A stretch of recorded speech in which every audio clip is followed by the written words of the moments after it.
In this video, I'm going to show you how you can link your X or Twitter account with Facebook. So there's one way to do this really. So what you want to do, go to your profile icon, which you're on Twitter, in the top left hand corner. Now once you're here, you want to then go to profile and you want to click on your username. So either click on your username and copy it, or just remember your username. So my username is WebTeachHowTo. So just remember your username. Alternatively, you can copy it. If you want to copy it, just go ahead and go to your profile icon in the top left, settings and support, settings and privacy, your account, account information, and what you can do is you can copy your username here. So just go ahead and copy your username, right? So mine is WebTeachHowTo. So what you want to do then is open up Facebook.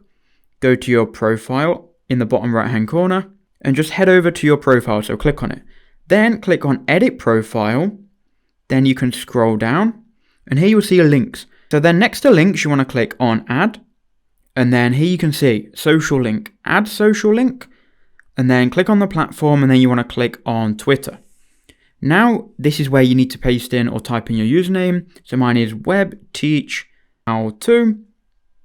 So enter that in, click done, and there you can see it's recognized that is Twitter and it is my account. Now we can click on save, and there you go, WebTeachHowTo has now been linked. Now we can just go back to our profile and just refresh here. So now under details we've got our Twitter account, and if someone was to click on that it will take them to Twitter and it will take them to our X account, obviously once they've signed in. So that's how you can do it. I hope that video did help you out.